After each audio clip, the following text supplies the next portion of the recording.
Hello Nottinghamshire Madness fans.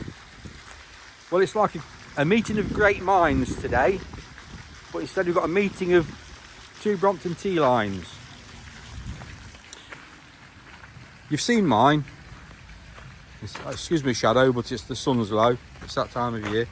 So this is mine. You've seen that. You've seen the adaptation I made with the 44 tooth chain ring and the Brompton standard crank set.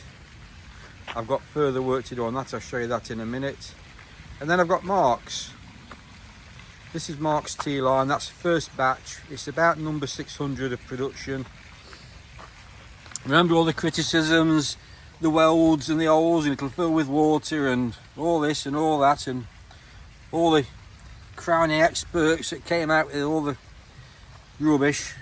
Well, surprisingly, Mark's Brompton T-line, being the first batch, still works. There's mine. And those of you with clever eyes will have noticed it's not a 4-speed. So Mark's completed a 12-speed conversion recently, very recently. In fact, it's still warm. So, hello Mark. Hello, I'm Mark from Leicester. And Mark is going to take us through his process of the conversion. Right, okay.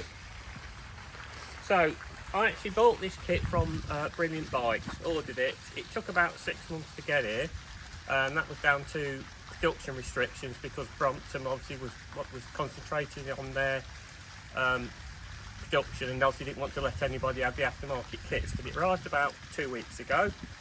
The kit got a new replacement rear wheel, as is there, completely bare, see no gears or nothing. So you got to swap the gears over yourself. So that was the only real major issue, because unlike the early Bromptons where the sternio chubby's got a locking ring on, it can just flip off with a screwdriver.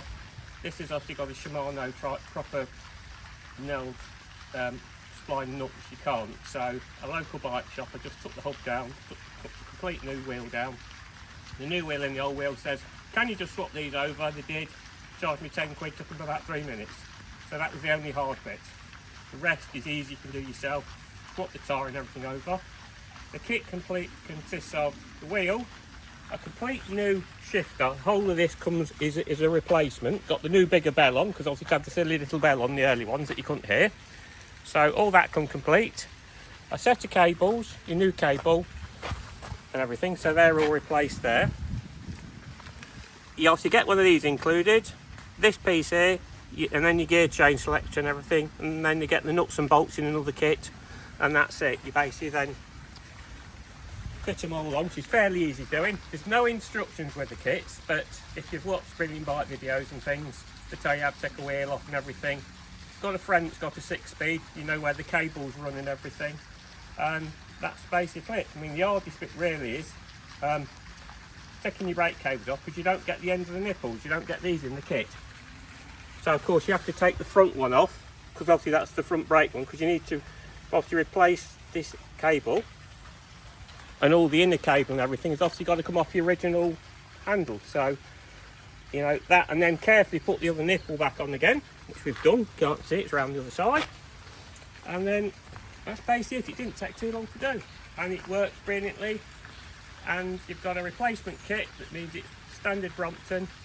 Kit cost £431, I think it was, which is nearly £300. That is the replacement wheel. So that's it, and it rides great, rides just like a 6-speed, whatever, and you've got, you know, nice and smooth, and it's Brompton quality, and you've not avoided your warranty or nothing. So how do you think it's reduced the gearing, Mark? The gearing is a bit high. Obviously your standard 2nd speed is direct drive, so that's the same as a standard Brompton, you know, standard 4-speed. You've got a couple of gears, 2 or 3 gears a bit lower, but the eye range is a bit high, and I know that Andrew has gone for a smaller chain ring to do that. It's basically, I would say your second range is basically flat and level running. Your first gear range is arduous conditions and hilly things, and your third gear is sprint and downhill. As Mark mentioned, I've reduced the gearing, as most of you will know, to a 44. One of my correspondents from over the pond sent me a link for a spider to do a conversion on the Brompton T-line crank set to take off the chainring and fit a spider and a chainring of your choice. So I put that into Google. Obviously it came up with America. When I looked down scrolled down the page that Google came up with, it came up with an alternative. So that's going on my original Brompton T-line crank set. With that, with a strong light chainring, and that's going to go on. Replace that, give me 44 tooth gearing. Happy days. That'll be a video in its own right, and we will be able to do a comparison between gear ratios. In fact, I might do that today actually whilst Mark's with me, because he could ride his and ride mine. So thank you for watching this little video. Thank you very much to Mark.